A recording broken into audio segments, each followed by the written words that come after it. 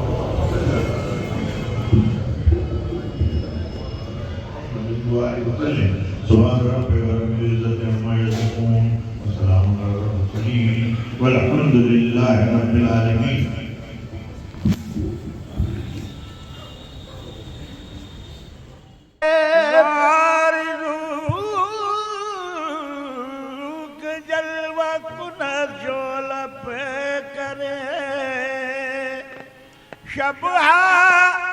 چراغ کعبہ بت خانہ سوختے جو ہے آشنا سر اسرار کے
سر اسرار کے